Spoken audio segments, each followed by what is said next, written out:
Get ready for a high-octane update on everything happening with your Golden State Warriors. First up, we are diving into the coaching rumors swirling around the Bay.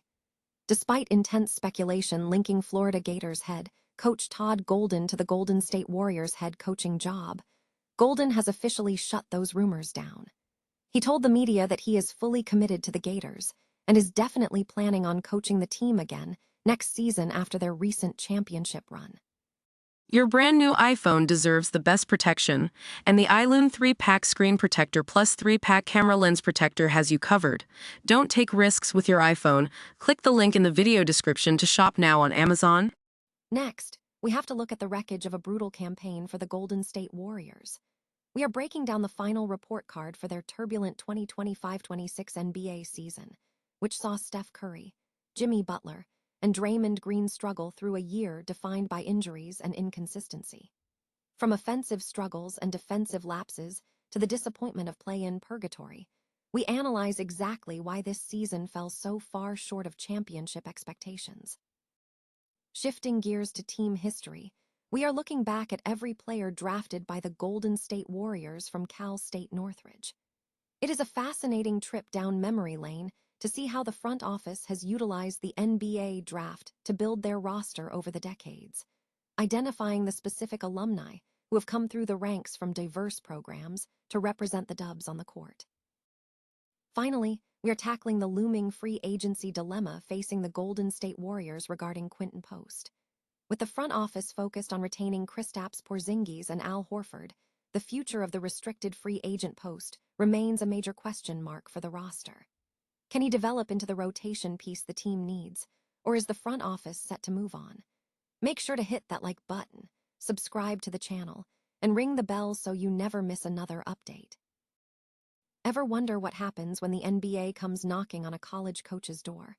Well, the rumor mill has been churning lately, putting Florida Gators head coach Todd Golden squarely in the crosshairs as a potential successor for Steve Kerr at the Golden State Warriors. It is the kind of high-stakes speculation that keeps us all glued to the sports headlines, especially with Kerr's own future hanging in the balance. But hold your horses, because Golden isn't buying the hype. When pressed by the media on whether he might jump to the pros, Golden didn't leave much room for ambiguity. He was quick to shoot down the noise, explicitly stating that he is definitely planning on coaching the Gators next season. Honestly, it is a refreshing reminder that even in the cutthroat world of elite coaching, sometimes a project in progress is worth more than a glamorous promotion. Let's be real, he has plenty to be proud of in Gainesville. Coming off a 2025 national championship, the program's first since the legendary Billy Donovan era, Golden has already etched his name into the history books. Sure, a second-round exit to Iowa might sting, but with stars like Thomas Haw returning to the court, the Gators are looking like a title contender once again. It seems Todd Golden is exactly where he wants to be, and frankly, that is a scary thought for the rest of the SEC. If you enjoyed this deep dive into the coaching carousel, make sure to hit that subscribe button, follow us on Facebook and Twitter, and let us know in the comments. Do you think college coaches should stick to the NCAA, or is the NBA calling too loud to ignore? Sometimes, the grass isn't always greener on the other side of the professional fence. If you were looking for a fairy tale finish to the 2025-26 Warriors season, I've got some bad news. This year was more of a cautionary tale. We're talking about a campaign defined by 43 different starting lineups, constant trips to the trainer's room, and a lingering sense of what could have been. It's time to break down the report card for a year that fell drastically short of expectations. Let's start with the offense, which earned a brutal C-. Despite Steph Curry putting up numbers that defy his age, the team struggled to find rhythm. We're talking about a unit that ranked in the bottom third of the league in field goal percentage and total points. It's hard to win when you're racking up the third most turnovers in the NBA, and frankly, relying on Steph to drop 40 just to stay competitive is a strategy that simply isn't sustainable. Defensively, things weren't much better, landing a C+. The days of the Warriors being a lockdown defensive juggernaut feel like a lifetime ago. They hovered in the middle of the pack, often looking lost at the point of attack. While they forced turnovers, they gave up career nights to opposing players with alarming frequency. On the bright side, the core trio, Curry, Butler, and Green, earned a B+. When they were on the floor, they showed flashes of brilliance. Jimmy Butler, before his ACL injury, proved he's still a top 20 talent, and Draymond Green's defensive IQ remained unmatched. But as we know, availability is the best ability, and that's where the story takes a dark turn. Looking at the depth pieces and the young core, we saw some real growth. Moses Moody, Gui Santos, and Brandon Podziemski stepped up, proving they belong in this league. That B- grade for the roster is a testament to the fact that while the ceiling might be uncertain, the future isn't entirely bleak. But the injury report, that gets an F plain and simple. Injuries derailed this team, and by the time they hit the play-in, the tank was completely empty. Overall, the Warriors receive a D+ for the season. They ended up in play-in purgatory, far from the 50-win juggernaut we all envisioned. It was a year of what-ifs and missed opportunities that left the fanbase feeling more frustrated than hopeful. If you want to dive deeper into the fallout, make sure to check out the Dubs Talk podcast. The question remains, was this just a rough patch, or are we witnessing the end of an era? Let me know your thoughts in the comments. Have you ever wondered about the hidden gems, or perhaps the near misses that make up the rich history of the Golden State Warriors? We all know the superstars, the Steph Currys and the Klay Thompsons, but the draft process is a complex puzzle, and sometimes the pieces don't always fit the way we expect. Today, we're zooming in on a specific corner of that history, the connection between the Warriors and Cal State Northridge. It's a classic case of what could have been. Looking back at the 1984 NBA draft, the Warriors were deep into their selection process when they decided to take a flyer on a player from Cal State Northridge. With the 147th overall pick in the 7th round, they brought him into the fold, hoping to uncover a diamond in the rough. Now, it's worth noting that in the landscape of the modern NBA, 7th-round picks are a relic of the past.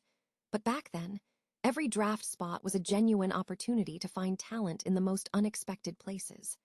Unfortunately for the player and the franchise, this particular scouting move didn't turn into a permanent roster spot. He didn't end up making the final squad, marking this as one of those quiet chapters in the Warriors' archive that often goes overlooked. It serves as a great reminder that for every historic draft pick that leads to a championship banner, there are countless others who walked through the door and kept pushing forward on their own unique journeys. It's a testament to the grit required just to get noticed by an NBA front office. If you found this trip down memory lane interesting, make sure to hit that like button and subscribe for more deep dives into the lesser-known side of basketball history. After all, the story of the NBA isn't just about who made the Hall of Fame. It's about the hundreds of players who chased the dream until their very last shot. Is the Golden State Warriors front office about to make a classic, costly free agency mistake? That is the big question surrounding Quinten Post as we head into a pivotal offseason. With rumors swirling about re-signing Kristaps Porzingis and Al Horford potentially opting into his deal, the Warriors might be tempted to cut ties with their young big man. But walking away from Post after just 2 years could be a move they live to regret. Let's look at the reality. The arrival of Porzingis in February felt like a loud statement from the front office. They simply didn't trust Post to hold down that spot. After all, Post had started 22 straight games earlier in the year, but he couldn't quite capitalize on that massive opportunity. Then came the injury woes, with a lingering foot issue sidelining him right when he needed to prove his worth. While Post himself says he's on the mend and ready for a comeback, the team's current roster construction suggests they might be looking for a different type of player. Perhaps a more traditional, paint-protecting center rather than another stretch big who overlaps with their veterans. But here is where it gets interesting. We've seen flashes of brilliance from Post that are hard to ignore. His rookie season was a revelation, shooting over 40% from deep, proving he was the floor-spacing weapon the team desperately needed. Sure, his shooting percentage cratered in year 2, but his interior defense took a noticeable step forward. That is the classic development curve for a guy drafted 52nd overall. If Golden State lets him walk as a restricted free agent, they might be handing a future rotation player to a competitor on a silver platter. Are they chasing the safe, veteran path too hard, or is it time to double down on potential? Drop a comment below and let me know. Should the Warriors keep the faith in Quinten Post, or is it time to cut bait? If you enjoyed this breakdown, hit that like button and subscribe for more deep dives into Warriors basketball. Sometimes, the players you let go are the ones who come back to haunt you.